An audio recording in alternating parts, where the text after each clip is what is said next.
ECRல property வாங்க எதுக்கு crores? lakhs போதுமே. Just 4 lakhsல ECR கோவலத்துல beach resort plot. EMI 12,000 only. Stepstone presents Secret Aura at ECR Kovalam. இந்திய சமூகத்தின் மிகப்பெரிய பிரச்சனையாக இருக்கக்கூடிய சாதிய கட்டமைப்பை பற்றிய புரிதல் தெளிவாக மார்க்சிஸ்டுகளுக்கு கம்யூனிஸ்டுகளுக்கு இருக்கிறது. ஏன்னா இன்றைக்கி ஆணவ படுகொலைகள் என்கின்ற பெயரால் காதல் திருமணங்களை எதிர்க்கக்கூடிய ஒரு காட்டு மிராண்டித்தனமான ஒரு போக்கு மேலும் மேலும் வளர்ந்து கொண்டிருக்கிறது. 18 வயதான பெண்ணும் 21 வயதான ஆணும் தங்கள் பாதையை தாங்களே தேர்ந்து கொள்ளலாம் என்பது இந்திய அரசியலமைப்பு சாசனம் நமக்கு கொடுத்துருக்கக்கூடிய உரிமை. நாம் சட்டப்படி தான் வாழ வேண்டும், இஷ்டப்படி வாழ முடியாது. ஆனால் நம்முடைய ஒரே ரூல் புக் இந்திய அரசியலமைப்பு சாசனம். நம்முடைய பைபிள், நம்முடைய குரான், நம்முடைய பகவத்கீதா, நம்முடைய ஜென்ட் அவஸ்தா எல்லாமே சீக்கியர்களோட மத நூலுக்கு என்ன பேர், கிரந்த சாஹிப்னம். ஸோ நம்முடைய ஒரே வாழ்க்கை நெறி, நம்முடைய வழிகாட்டு புத்தகம் இந்திய அரசியலமைப்பு சாசனம். கடந்த காலங்கள் இல்லாத அளவுக்கு இப்போ தமிழ்நாட்டில் தோன்றி இருக்கக்கூடிய ஒரு போக்கு கடந்த 10 ஆண்டுகளாக ரிவர்ஸ் கியரில் நம்ம பயணிக்க ஆரம்பிச்சிருக்கோம். சாதி பெயரை தன் பெயரின் பின்னால் சேர்த்துக்கொள்ளாத ஒரே மாநிலம் தமிழ்நாடு. ஆனால் இன்றைக்கி அவர் நம்முடைய பேசணும் அவர்கள் சமீபத்தில் ஆனந்த விகடன் கொடுத்த பேட்டியில் சொன்ன மாதிரி சாதிய கொடுமைகள், ஆணவ படுகொலைகள், தட் இஸ் கலப்பு திருமணங்களுக்கு எதிராக நாங்கள் களத்துக்கு போனால் எங்களுக்கு எதிராக போய் ஆதிக்க சாதிகளுக்கு சாதகமாக நிற்கிறது திராவிட இயக்கங்களை சார்ந்தவங்கன்றார். இது எவ்வளவு வெட்கப்பட வேண்டிய ஒரு விஷயம். இதை நான் பிஜேபி கிட்ட எதிர்பார்க்க முடியாது. அது சாதிய கட்டமைப்பை தூக்கி நிறுத்துறதுக்காக வந்த ஆர்எஸ்எஸோட வழி தோன்றது. நான் இந்த கேள்வி அவங்ககிட்ட கேட்க முடியாது. ஐ cannot ask even this question to Congress. ஏன்னா காங்கிரஸ் இது இந்த கட்டமைப்பை தான் காங்கிரஸும் விரும்புது. பட் திராவிட இயக்கங்கள் அதோட ஆரிஜின், அதோட கடந்த கால வரலாறுலாம் பார்த்தீங்கன்னா அது வெறும் வாக்கு வங்கி அரசியல் மட்டும் இல்லை, ஒரு சமுதாய இயக்கமாக தான் அது வந்திருக்கு. இப்போ பிராமணர்களோட ஆதிக்கத்தை தகர்த்து மற்ற சாதிக்காரர்களும் அனைத்து துறைகளையும் மேலோங்கி நிற்பதற்கு திராவிட இயக்கங்களோட பங்களிப்பு என்பது அபரீதமானது. அதான் அதிகாரம் கைக்கு வந்த பிறகு. எனவே இந்த பேக்ரவுண்டில் பார்க்கும்போது மீடியாவும் இல்லை, எதிர்கட்சியும் கோமாவில் இருக்குன்னா ஐ திங்க் இதுதான் ரொம்ப ஆபத்தானது. நீங்கள் இதில் இவங்களுக்கே ஒரு பெரிய டேஞ்சர் என்னென்னா, டிஎம் கேட்காது, திமுகவில் யாருக்கும் புரிஞ்சதா எனக்கு தெரியல. அதாவது கலைஞர் இருந்தால் புரிஞ்சுப்பார். உங்கள் காலு கீழே இருக்க பூமி எப்போ நழுவுதுன்னு உங்களுக்கு தெரியாது சார். எல்லாமே நல்லா இருக்குன்னு ஆட்சியாளர்கள் நம்புகிறாங்கன்னா அது ரொம்ப ரொம்ப எப்படி சொல்கிறது, ரொம்ப தவறான ஒரு பார்வை சார். எல்லா கவர்மெண்ட்லேயும் சார், எந்த கவர்மெண்ட்லையுமே எதுவுமே நல்லா இருக்காது சார். ஏன்னா மக்களோட எதிர்பார்ப்புகள் நாளுக்கு நாள் அதிகமாகிட்டே போகுது.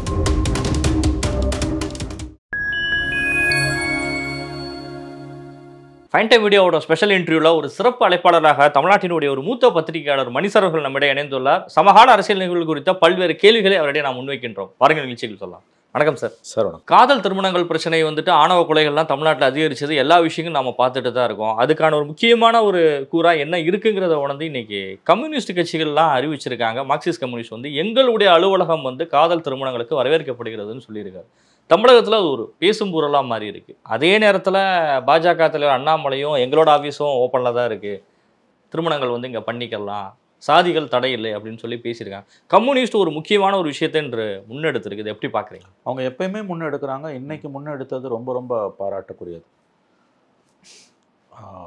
இன்னைக்கு இருக்கக்கூடிய குழப்பமான சூழ்நிலையில், ரொம்ப ஆபத்து நிறைந்த சூழ்நிலையில் நம்பிக்கை ஒழுக்கீட்டராக இருப்பது கம்யூனிஸ்ட் கட்சிகள் மட்டும்தான். போத் அதில் குறிப்பாக சிபிஎம், அவங்க சிபிஐயும் சொல்லலாம், குறிப்பாக சிபிஎம் அவர்கள் மீது நமக்கு விமர்சனங்கள் இருந்தாலும் சொல்லுவதை செய்கிறார்கள். அவர்கள் செய்வதைத்தான் சொல்லுகிறார்கள். வெறும் வாய் வார்த்தைகளாக அவர்கள் எதுவும் செய்வதில்லை. வாக்கு வங்கி அரசியலுக்காக சாதிய வெறியை தூண்டக்கூடிய எந்த காரியத்தையும் அவர்கள் ஒருபோதும் செய்ததில்லை. தோற்றாலும் பரவாயில்லை என்று மக்களோடு மக்களாகத்தான் அவர்கள் நின்று கொண்டிருக்கிறார்கள். அதுவும் இந்திய சமூகத்தின் முக்கியமான ஒரு கூறாக இருக்கக்கூடிய சாதியை பற்றிய பார்வை அவர்களுக்கு இன்று தெளிவாகவே இருக்கிறது. கலப்பு திருமணங்களுக்கு ஆதரவு அளிப்பது, காதல் திருமணங்களுக்கு ஆதரவு அளிப்பது என்பது சாதிய கட்டமைப்பை தகர்ப்பதற்கான ஒரு முக்கியமான மைல்கல் என்பதை அவர்கள் நன்றாகவே உணர்ந்து கொண்டிருக்கிறார்கள். கிட்டத்தட்ட 100 ஆண்டு கால இந்த ஆண்டு 2025 இந்திய அரசியலில் முக்கியமான ஒரு ஆண்டு. எப்படி என்று கேட்டீர்கள் என்றால், இந்திய அரசியலின் மைய நீரோட்டத்தில் இருக்கக்கூடிய 3 நீரோட்டங்கள், இந்திய அரசியலில் இருக்கக்கூடிய 4 நீரோட்டங்கள் இந்திய அரசியலில் இருக்கின்றன. ஒன்று 1885 ஆண்டில் உருவாக்கப்பட்ட காங்கிரஸ் பேரியக்கம். இந்த ஆண்டுடன் அது 140 ஆண்டுகளை நிறைவு செய்கிறது. இந்த ஆண்டு டிசம்பர் காங்கிரஸ் பார்ட்டி 140 இயர்ஸ். ரெண்டாவது 2000, அதற்கு பிறகு 40 ஆண்டுகள் கழித்து 2025 தோன்றிய 3 முக்கியமான இயக்கங்கள். ஒன்று ஆர்எஸ்எஸ், ஒரு காலத்தில் அது ஜனசங்கமாக பிஜேபியாக மாறியது. ரெண்டாவது வந்து கம்யூனிஸ்ட் கட்சி, இந்திய கம்யூனிஸ்ட் கட்சி 66ல் 64ல் அது சிபிஎம் வெளியில் வந்து. மூன்றாவது திராவிடர் கழகம், அதுலேருந்து முகிழ்த்த இயக்கங்கள் ஒன்று. ஸோ 3 முக்கியமான நீரோட்டங்கள் வந்து இந்த ஆண்டு 100ஆண்டு விழாவை கொண்டாடி கொண்டிருக்கிறது. இதில் வந்து மற்றவர்களை விட வந்து இந்திய சமூகத்தின் மிகப்பெரிய பிரச்சனையாக இருக்கக்கூடிய சாதிய கட்டமைப்பை பற்றிய புரிதல் வந்து தெளிவாக மார்க்சிஸ்டுகளுக்கு கம்யூனிஸ்டுகளுக்கு இருக்கிறது. ஏன்னா இன்றைக்கி ஆணவ படுகொலைகள் என்கின்ற பெயரால் வந்து காதல் திருமணங்களை வந்து எதிர்க்கக்கூடிய ஒரு காட்டு மிராண்டித்தனமான ஒரு போக்கு மேலும் மேலும் வளர்ந்து கொண்டிருக்கிறது. 18 வயதான பெண்ணும் 21 வயதான ஆணும் தங்கள் பாதையை தாங்களே தேர்ந்து கொள்ளலாம் என்பது இந்திய அரசியலமைப்பு சாசனம் நமக்கு கொடுத்துருக்கக்கூடிய உரிமை. நாம் சட்டப்படி தான் வாழ வேண்டும், இஷ்டப்படி வாழ முடியாது. நம்முடைய ஒரே ரூல் புக் இந்திய அரசியலமைப்பு சாசனம். நம்முடைய பைபிள், நம்முடைய குரான், நம்முடைய பகவத்கீதா, நம்முடைய ஜென்ட் அவஸ்தா எல்லாமே வந்து நம்முடைய குரு சீக்கியர்களோட மத நூலுக்கு என்ன பேர், கிரந்த சாஹிப்னோ. ஸோ நம்முடைய ஒரே வாழ்க்கை நெறி, நம்முடைய வழிகாட்டு புத்தகம் வந்து இந்திய அரசியலமைப்பு சாசனம். என்னுடைய இனிய நண்பர் ஆழி செந்தில்நாதன் அடிக்கடி சொல்வார், அதாவது கடந்த 500 ஆண்டுகளில் தோன்றிய உலக இலக்கியங்களில் மிக அற்புதமானது இந்திய அரசியலமைப்பு சாசனம். It's a wonder. கடந்த 75 ஆண்டுகளாக இந்தியாவை 78 ஆண்டுகளாக தூக்கி பிடித்து கொண்டிருக்கிறது. அந்த அரசியலமைப்பு சாசனம் அனைவருக்குமான உரிமையை உறுதிப்படுத்துகிறது. ஆனால் நடைமுறையில் பார்த்திங்கன்னா வந்து வாக்கு வங்கி அரசியலுக்காக சாதிய கட்டமைப்பை தூக்கி பிடிக்கக்கூடியவங்க எல்லாம் வந்து அதை தொடாமல் இருக்காங்க. இப்போ திராவிட கட்சிகளை நீங்கள் பொறுத்த வரைக்கும் பார்த்தீங்கன்னா வந்து அவங்க வந்து சாதி வேற்றுமைகளுக்கு எதிரானவர்கள், நாங்கள் வந்து பார்ப்பன எதிர்ப்பில் உறுதியாக இருக்கும்னு சொன்னாலும் கலப்பு திருமணங்களுக்கு வந்து திராவிடர் கழகம் வந்து செய்யுது. அவங்க வந்து செஞ்சு வைக்கிறாங்க திருமணங்களை. திராவிட முன்னேற்ற கழகமோ அதிமுகவோ வந்து அதை செய்யறதில்லை. ஏன்னா ஆதிக்க ஜாதிகளோட வாக்குகள் போய்டும்னு அவங்க பார்க்குறாங்க. அதுவும் கடந்த காலங்கள் இல்லாத அளவுக்கு இப்போ தமிழ்நாட்டில் தோன்றி இருக்கக்கூடிய ஒரு போக்கு கடந்த 10 ஆண்டுகளாக வந்து ரிவர்ஸ் கியரில் நம்ம பயணிக்க ஆரம்பிச்சிருக்கோம். சாதி பெயரை தன் பெயரின் பின்னால் சேர்த்துக்கொள்ளாத ஒரே மாநிலம் தமிழ்நாடு. கடந்த 100 ஆண்டுகளாக நீங்கள் பார்த்தீங்கன்னா எல்லா மாநிலங்களையும் இருக்குது, எல்லா மாநிலங்களையும் போட்டுருக்காங்க. இது எல்லா கட்சியை சார்ந்தவனும். கடந்த 100 ஆண்டுகளாக சுதந்திர போராட்ட காலத்திலிருந்து வந்து சாதி பெயரை தங்கள் பின்னால் போட்டுக்கொள்ளாத ஒரே மாநிலம் தமிழ்நாடு மட்டும். ஆனால் இன்றைக்கி நீங்கள் பார்த்தீங்கன்னா சமூக வலைதளங்களில் குறிப்பாக நீங்கள் பார்த்தீங்கன்னா அதுக்கு தாண்டி வெளியிலையும் பொது வெளியிலுமே கூட ஒரு 18 வயது இளைஞன் தன் பெயருக்கு பின்னால் தன்னுடைய சாதியை போட்டுக் கொள்கிறான்.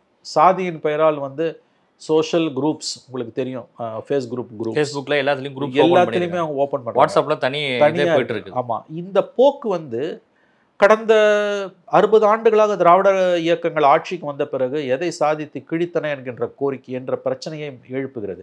நான் அவர்களை விமர்சனம் செய்வதற்காக விமர்சனம் செய்யவில்லை, அவர்களால் விளைந்த நன்மைகள் அதிகம் என்பதை நான் ஒப்புக்கொள்கிறேன். குறிப்பாக அண்ணா அவர்கள் முதலமைச்சரான பிறகு அவர் செய்த மிகப்பெரிய சாதனை என்பது 3 விஷயங்களை சொல்வார்கள். தமிழ்நாடு என்று பெயர் மாற்றம், இருமொழி கொள்கை, ஏன்னா அதுதான் ஆங்கிலத்தில் தக்க வச்சு இன்றைக்கி நம்ம உயர்கல்விக்கு போகிறதுக்கு உதவி இருக்குது. 3வது வந்து சுயமரியாதை திருமணங்களுக்கான சட்ட அங்கீகாரம். நீங்கள் முற்போக்காளர்கள் மார்க்சிஸ்டுகள் ஆண்டு கொண்டிருக்கிற மேற்கு வங்கத்திலும் கேரளாவிலும் கூட ஹிந்து மேரேஜ் ஆக்டை வந்து இப்படி நீங்கள் ரெஜிஸ்டர் பண்ணணும்னா ஹிந்து கஸ்டம்ஸ் படி அதை நீங்கள் ஃபாலோ பண்ணணும். கண்டிப்பாக அது இருக்குது. இங்கே அது இல்லை, கிடையாது. இங்கே வந்து நீங்கள் வந்து சுயமரியாதை திருமணங்களை வந்து நீங்கள் வந்து ஐயர் இல்லாமல் தாலி கட்டாமல் நீங்கள் வந்து மாலை மாற்றிக்கொள்வதன் மூலம் உங்களுடைய திருமணங்களை நீங்கள் சட்டப்பூர்வமாக பதிவு செய்து கொள்ளலாம்.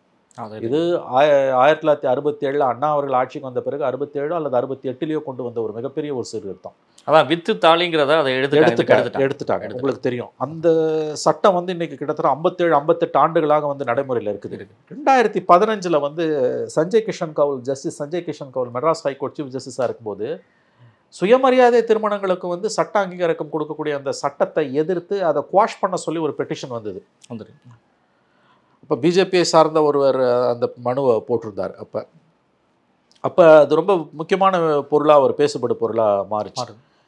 அப்போ அந்த ஜட்ஜஸ் என்ன சொன்னாங்கன்னா, இது சீரியஸான விஷயம், ஆனால் இவ்வளோ நாளாக இருக்குது. அதாவது 2015 அந்த 15 ப்ளஸ் அதுக்கு முன்னால் 30 50 வருஷமாக இருக்க ஒரு விஷயத்தை வந்து ஜஸ்ட் லைக் தட் நீ சேலஞ்ச் பண்ண முடியாது அப்படின்னு சொல்லிட்டு அதை டிஸ்போஸ் பண்ணிட்டாங்க. அந்த petition it was not dismissed, but I think disposed. அது அன்னைக்கு கோர்ட்டில் இருந்தேன், அன்றைக்கி எனக்கு தெரியும். அன்றைக்கி நான் ஏன் இதை சொல்ல வரேன்னா, இந்த அளவுக்கு சாதித்த ஒரு மாநிலம் இந்த திராவிட இயக்கங்களை வந்து நம்ம கண்மூடித்தனமாலாம் ஒன்றும் எதிர்க்கல. அவங்களோட சாதனைகளை நம்ம என்றைக்குமே அங்கீகரிக்கிறோம். ஆனால் ஆஃப் லேட் என்ன வந்திருக்கு, இப்போ நீங்கள் பார்த்தீங்கன்னா கட் ஆஃப் டேட்னா பிரதர் 2013 இளவரசன் திவ்யா காதல் திருமணத்தப்ப டாக்டர் ராமதாஸ் எந்த எல்லைக்கு போனார்? தலித் அல்லாத கூட்டமைப்புன்னு ஒண்ணு ஏற்படுத்துற சமூக ஜனநாயக அமைப்புன்னு சொல்லி ஒண்ணு போட்டு தலித் அல்லாத கூட்டமைப்புன்னு வெளிப்படையா எல்லா சாதி சங்க தலைவர்களையும் எல்லா ஹோட்டல் ரமணா ராஜ் பார்க் எக்மோர்ல நடந்தது ஒரு சனிக்கிழமை. நான் இப்ப இந்தியா டுடேல பணியாற்றி கொண்டிருந்த காலம். மிக மிக மோசமான ஒரு முன்னெடுப்பு. வெளிப்படையா தலித்துகளுக்கு எதிரான ஒரு கூட்டமைப்புன்னு அவர் அதுல எல்லா ஜாதிக்காரரும் போய் சேர்ந்தாங்க. சித்திரை மாநாட்டுல எல்லா ஜாதி தலைவர்களையும் உட்கார வச்சாரு. அது எல்லா சுயசாதி பெருமையும் தலித்துகளுக்கு எதிரானது. அதை நம்ம புரிஞ்சுக்கணும். அதற்கு அடுத்து வந்த தேர்தலில் இது 2013 2014 ஜெயலலிதா வந்து 37 சீட்டு ஜெயிக்கிறாங்க. மோடியா லேடியான்னு கேட்டு பொன்னார் ஜெயிச்சாரு. நம்ம இதுல கன்னியாகுமரி நாகர்கோயில்ல. தர்மபுரியில அன்புமணி எப்படி ஜெயிச்சாரு? இந்த இஷ்யூவால ஜெயிச்சாரு. எல்லா சாதிக்காரனும் கட்சியை அப்பாற்பட்டு ஆதரிக்கிறான். வன்னியர் தலித் இஷ்யூல அன்புமணிக்கு ஓட்டு போட்டாங்க. ஆனா அதே அன்புமணி 19ல தோற்கடிக்கப்பட்டார். அது ரொம்ப பாராட்ட வேண்டிய ஒரு முடிவு, வரவேற்கத்தக்க முடிவு. 24ல சௌமியா அன்புமணியும் தோற்கடிக்கப்பட்டார். அதுவும் ஒரு நல்லதொரு தீர்ப்பு, மக்கள் தீர்ப்பு. அடிப்படையில் சாதியை வச்சு கட்சி நடத்துறவங்களுக்கு மக்கள் கொடுத்த சம்மட்டி அடி. ஆனா இன்னைக்கு அவர் நம்முடைய பேசணும் அவர்கள் சமீபத்தில் ஆனந்த விகடன் கொடுத்த பேட்டியில சொன்ன மாதிரி சாதிய கொடுமைகள், ஆணவ படுகொலைகள், தட் இஸ் கலப்பு திருமணங்களுக்கு எதிராக நாங்கள் களத்துக்கு போனா எங்களுக்கு எதிராக போய் ஆதிக்க சாதிகளுக்கு சாதகமா வந்து நிற்கிறது திராவிட இயக்கங்களை சார்ந்தவங்கன்றார். இது எவ்வளவு வெட்கப்பட வேண்டிய ஒரு விஷயம்.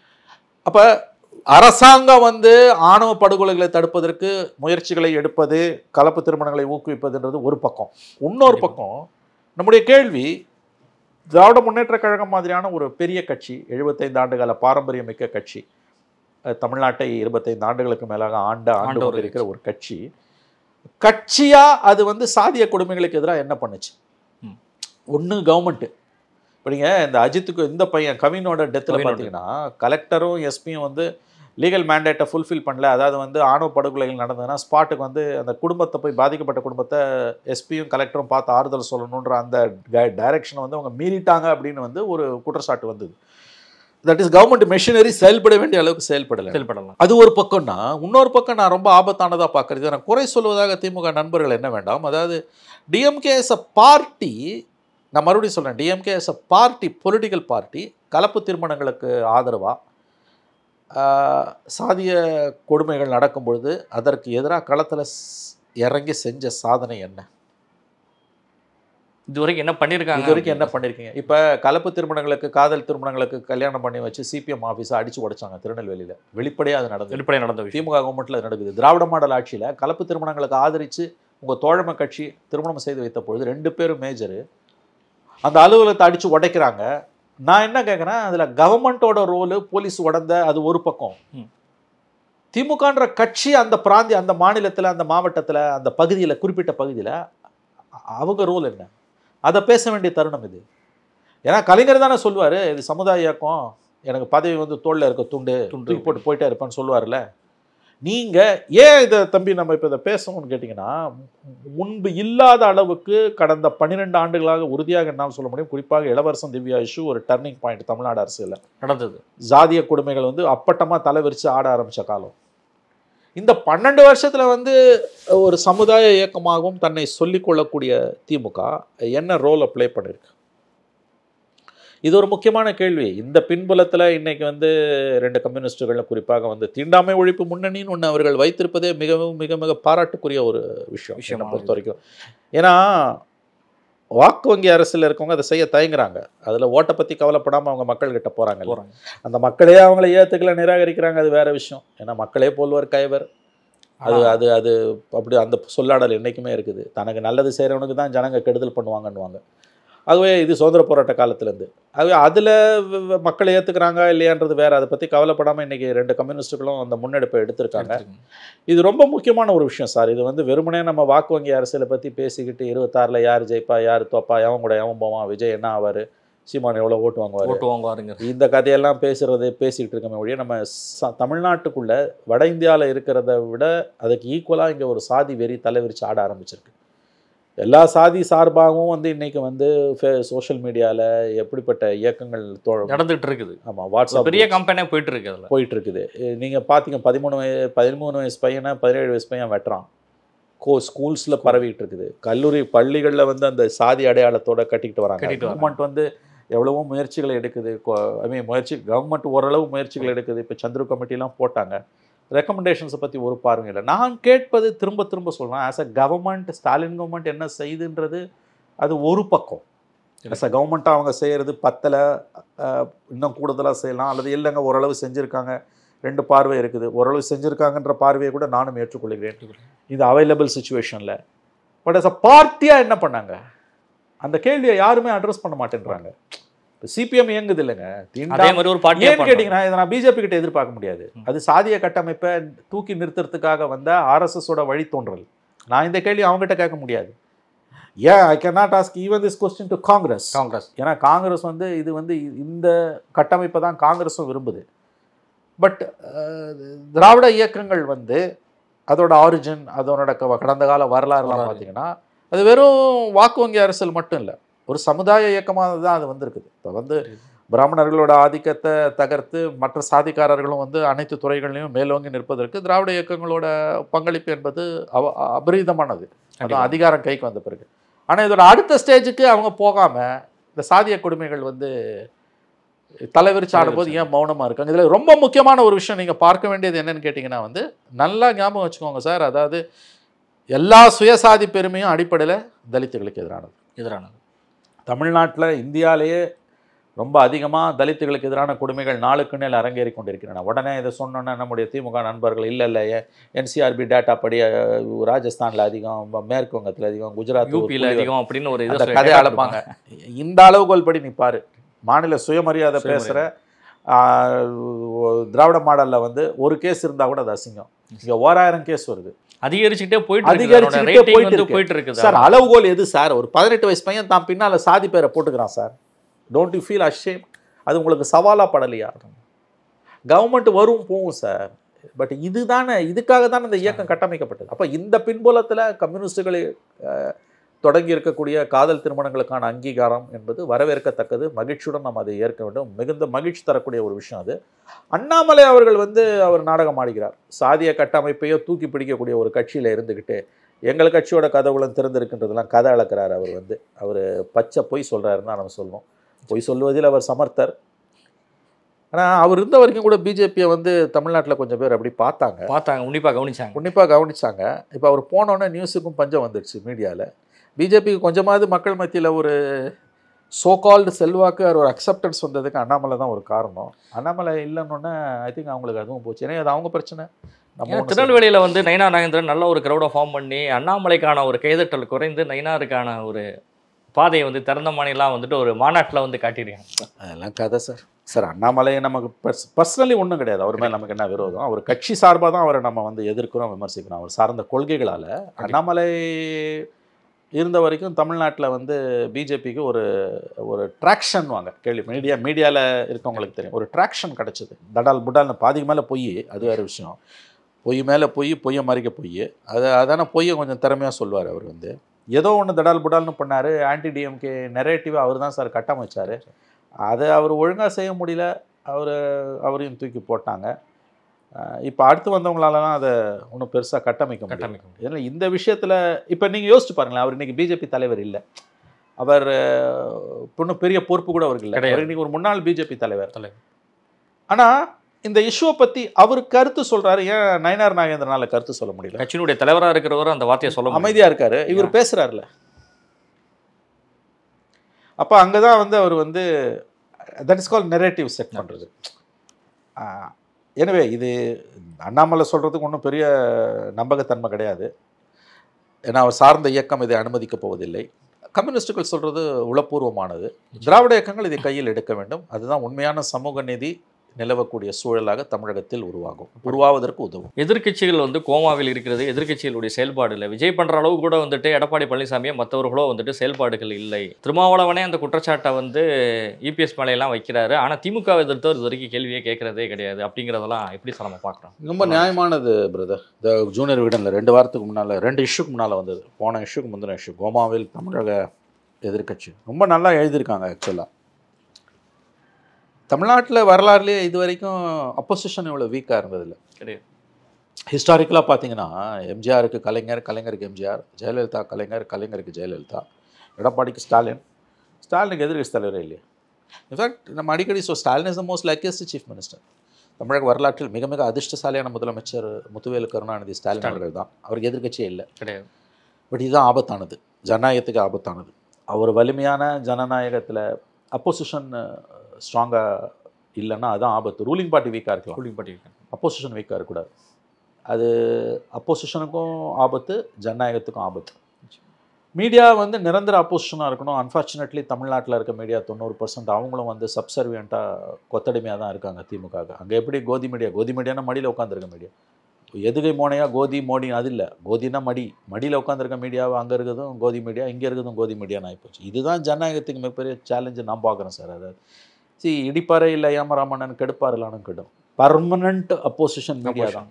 கேள்வி கேட்குறது தான் உன் வேலை, அவன் சொல்லிட்டு போகிறது கிடையாது. இன்றைக்கி வரும்போது ஒரு நண்பர் ராம்நாத் கோயங்கா, இந்தியன் எக்ஸ்பிரஸோட டாயின் ஆஃப் இந்தியன் ஜேர்னலிசம், அவர் வந்து ஒரு லெஜெண்டரி ஃபிகர். அவரை பற்றி ஒரு விஷயம் சொன்னார். இந்தியன் எக்ஸ்பிரஸில் முன்னாள் எடிட்டர் ஒருத்தரோட அந்த அவர் எழுதின ஒரு புத்தகத்தில் அந்த எடிட்டர் பேர் மறந்துச்சு. அவரோட ஒரு இது சொன்னாராம். சம்படி சைடு யாரோ ஒரு பாலிட்டிஷியன் வந்து, அவர் பாலிட்டிஷியன்ஸோடய தன்னை அடையாளப்படுத்திக்க மாட்டார் ராம்நாத் கோயங்கா. அப்போ எப்பயுமே அந்த டிஸ்டன்ஸில் தான் இருப்பார்.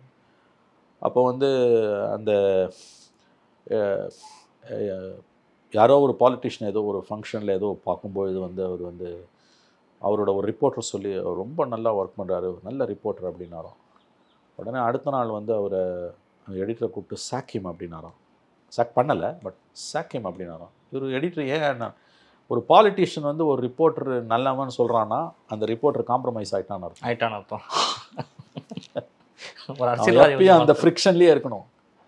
என் ரிப்போர்ட்டரை பற்றி கம்ப்ளைண்ட் பண்ணுறான் பாலிட்டிஷியன்னா என் ரிப்போர்ட்டர் ஒழுங்காக இருக்கான்னு அர்த்தம். இது வந்து ராம்நாத் கோயங்கா, த லெஜெண்டரி ராம்நாத் கோயங்காவோட அந்த ரோல். அது வந்து இந்த ராஜீவ்காந்தி பீரியடில் ப்ரெஸ் பில் கொண்டு வந்தப்போ டெல்லியில் 87 வந்து அதை எதிர்த்து ஒரு பெரிய ஊர்வலம் போகும்போது அவர் அந்த அப்போ ஒரு 82-83 வயசு ஊர்வலத்தில் அவர் நடந்து வந்தார். அன்னைக்கு காலையில் வேலைக்கு சேர்ந்த 21 வயசு பையனோட சேர்ந்து நடந்து வந்தார். அந்த மாதிரியான ஒரு இது வந்து நமக்கு வந்து அந்த ரோலை வந்து இன்றைக்கி தமிழ்நாட்டு மீடியா கம்ப்ளீட்லி இழந்து நிற்குது 90%க்கு மேலே. எனவே இந்த பேக்ரவுண்டில் பார்க்கும்போது மீடியாவும் இல்லை, எதிர்கட்சியும் கோமாவில் இருக்குன்னா ஐ திங்க் இதுதான் ரொம்ப ஆபத்தானது. நீங்கள் இதில் இவங்களுக்கே ஒரு பெரிய டேஞ்சர் என்னென்னா, டிஎம் கேட்காது, திமுகவில் யாருக்கும் புரிஞ்சதா எனக்கு தெரியல. அதாவது கலைஞர் இருந்தால் புரிஞ்சுப்பார். உங்கள் காலு கீழே இருக்க பூமி எப்போ நழுவுதுன்னு உங்களுக்கு தெரியாது சார். எல்லாமே நல்லா இருக்குன்னு ஆட்சியாளர்கள் நம்புகிறாங்கன்னா அது ரொம்ப ரொம்ப எப்படி சொல்கிறது, ரொம்ப தவறான ஒரு பார்வை சார். எல்லா கவர்மெண்ட்லேயும் சார், எந்த கவர்மெண்ட்லையுமே எதுவுமே நல்லா இருக்காது சார். ஏன்னா மக்களோட எதிர்பார்ப்புகள் நாளுக்கு நாள் அதிகமாகிட்டே போகுது. எந்த கவர்மெண்ட் அதாவது ராமராஜ்யம்ன்றது ஒரு உட்டோப்பியா தான், கனவு தான். அது வந்து அதில் வலிமையான எதிர்கட்சியும் வலிமையான ஆளுங்க மீடியாவும் இருக்கும் பொழுது நீங்கள் வந்து குதிக்காலில் நிற்பீங்க. அப்போ வந்து நீங்கள் என்ன தான் தோத்தாலும் யானைப்படுத்தா குதிரை மாட்டோன்னு ஜெயிச்சிடலாம். பட் எல்லாமே நல்லா இருக்குன்னா அது எப்படி சார் நல்லா இருக்கும்? இப்போ அந்த நிலைமையில தான் இன்றைக்கி தமிழ்நாடு அரசாங்கம் அரசியல் நிலைமை இருக்குது. சிஎம்மும் ப்ரெஸ்ஸை பார்க்குறது இல்லை, டெப்டி சிஎம்மும் ப்ரெஸ்ஸை பார்க்குறது இல்லை. சும்மா ஒரு 2 கேள்விக்கு பதில் சொல்லிட்டு போயிடுறீங்க. அது வந்து full fledged press conference sir. அது இல்லை, அந்த கல்ச்சரே இல்லை. அதில் தான் சார் உண்மை தெரிய வரும். நான் வந்து கலைஞர்கிட்ட நான் வந்து ஒரு 96 2001 அந்த பீரியடில் இப்போ நான் ஏஎன்ஐ செய்தி நிறுவனத்தில் இருக்கும்போது எவ்வளவோ ப்ரெஸ் கான்ஃபரன்ஸில் நம்ம கேள்வி கேட்கும்போது சில நேரங்கள் அவருக்கு பதில் தெரியலன்னா நம்மளை கடிச்சிடுவார் போட்டு. ஆனால் அதை நோட் பண்ணிக்கிட்டு அதுக்கு பிறகு 12 மணி நேரம் பொறுத்து இல்லை 24 மணி நேரம் பொறுத்து அதிகாரிகள் இருந்த ராஜமாணிக்கெல்லாம் ஃபோன் பண்ணி சொல்லியிருக்காரு, ஐயோ நீ பாட்டு கேட்டு போயிட்ட, உண்டிலன்னு ஆக்கிட்டாருன்னு. அப்புறம் ஒரு நாள் பொறுத்து கரெக்டு தான், அது அந்த உண்மை நீங்கள் சொன்னது கரெக்டு சரிதான் அப்படிங்கிறது அது சரி பண்ண சொல்லிட்டாருவாங்க. திருத்த முடிஞ்சுது இன்றைக்கி. ஏன்னா நீங்கள் ஒன்று புரிஞ்சுக்கணும், அதாவது இந்த கவர் ஸ்டோரியை தொடர்ச்சியாக நான் சொல்கிறேன் பிரதர். அதாவது அதிகாரி போய் தான் சொல்லுவான், எல்லா அதிகாரியும் நான் சொல்கிறேன், சுற்றி இருக்க அதிகாரி எல்லாரும் மட்டும்தான் சொல்லுவான். கலைஞர் வந்து அதிகாரி சொல்கிறத நம்ப மாட்டார். ப்ரெஸ் மீட்டில் இருக்கக்கூடிய பெரிய அட்வான்டேஜ் என்னென்னா, சில விஷயங்கள் உங்கள் காதுக்கு வராமல் மறைக்கப்பட்ட விஷயங்கள் உங்கள் காதுக்கு வரும். நீங்கள் அந்த குறைகளை நிவர்த்தி பண்ணலாம். அது ஒரு வாய்ப்பாகவும் இருக்குது. அது ஒரு பெரிய வாய்ப்பு. கரெக்டாக சொன்னீங்க, அது ஒரு வாய்ப்பு, பெரும் வாய்ப்பு. ஏன்னா சுற்றி இருக்கவன் போய் மட்டும்தான் சொல்லுவான். எல்லா கவர்மெண்ட்டும் எல்லா அதிகாரியும் தான் நான் சொல்கிறேன். அவனுக்கு என்ன நல்ல பேர் வாங்கணும். ஏன்னா அடுத்த தடவை திமுக ஆட்சிக்கு வரணுன்ற எண்ணம் அதிகாரிக்கு இருக்கும்லாம் நம்பாதீங்க. இருக்கிற மாதிரி நடிப்பான், இருக்காது. நான் உறுதியாக சொல்கிறேன். ஆஸ் அ கிளாஸ் நான் சொல்கிறது எந்த தனிப்பட்ட அதிகாரியும் நான் சொல்லலை. அதிகாரிகள் as a class, bureaucrats as a class அப்படி தான் இருப்பான் அவன்.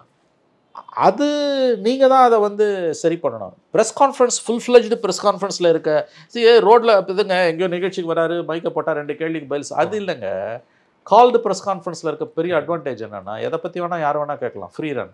கண்டிப்பாக அதில் கெடுக்கிற மாதிரி உள்நோக்கத்தோட கேட்குறவங்க கொஞ்சம் பேர் இருப்போம், அது பார்ட் ஆஃப் த கேம். ஆனால் உண்மையிலேயே வந்து இந்த அரசாங்கத்தோட தவறுகளை உங்கள் காதுக்கு கொண்டு வரது அந்த ப்ரெஸ் கான்ஃபரன்ஸ் தான் உதவும். அது இல்லைங்க, ஒரு கலைஞர் வந்து சரியா வந்து கையாண்டிருக்காரு, அதை பயன்படுத்தி. நான் தான் சொல்றேன், என் அனுபவத்துலேருந்தே சொல்றேங்க. என்ன மாதிரி என்னை விட சீனியர்ஸ் எவ்வளோ பேர் இருந்தாங்க இருக்காங்க இன்னைக்கு, அவங்களுக்கெல்லாம் நான் சொல்றது அவங்க ஒப்புக்கொள்வார்கள். அவருடைய வாழ்க்கையில் அவர் வந்து அவர் பல தவறுகள் அவரால் சரி பண்ண முடிஞ்சது. நீங்கள் இன்னைக்கு வந்து பிரஸையே பார்க்கலன்னா உங்களுக்கு எப்படிங்க? கண்டிப்பாக சார். அதே மாதிரி அவர் டெப்டி சிஎம்மும் அவரும் பார்க்கறதில்ல. நீங்கள் பாருங்கன்றான், யூ ஹேவ் இன்ட்ராக்ஷன், ஃப்ரீயாக பேசணும், என்ன வேணா நீ கேளுன்னுவாங்க. புழுவரத்துக்கு வருவாங்க, புழுவரத்துக்கு சில பேர் வருவான், சொரிஞ்சு விடுறதுக்கு சில பேர் வருவான், அதெல்லாம் நீங்கள் விட்டுருங்க. உண்மையாக ப்ரொஃபஷனல் ஜேர்னலிஸ்ட் இந்த கவர்மெண்ட்டில் நடக்கக்கூடிய பல தவறுகளை, உங்கள் கவனத்துக்கு இதுவரை வராத தவறுகளை ப்ரெஸ் கான்ஃபரன்ஸில் கொண்டு வருவாங்க. It is in your own interest, நீங்கள் அதை மாற்றிக்கணும்.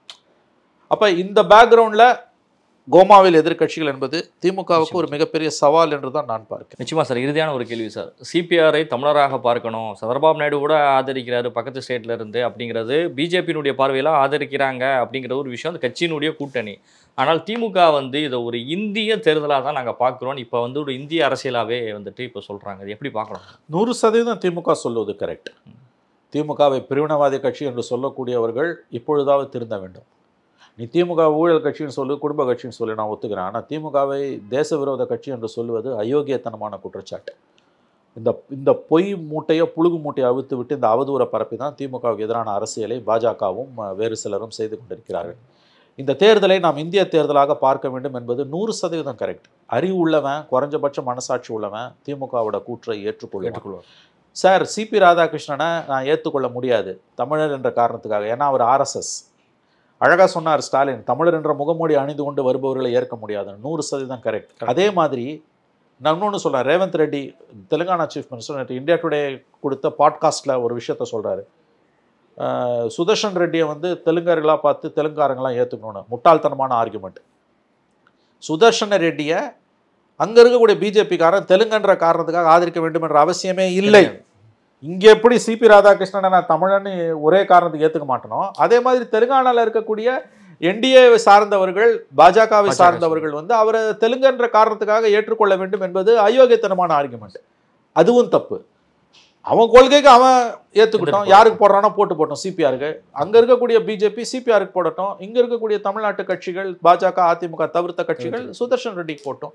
அதனால் வந்து இது வந்து இந்திய தேர்தலாகத்தான் இதை பார்க்க வேண்டும் என்ற திராவிட முன்னேற்ற கழகத்தின் கருத்து 100% சரி என்று தான் நான் கருதுகிறேன். நிச்சயமா சார். நிச்சயமா உங்களுடைய நேரங்களை ஒதுக்கி பல்வேறு கேள்விகளுக்கு பதில் தந்தவங்க நன்றி சார். நன்றி.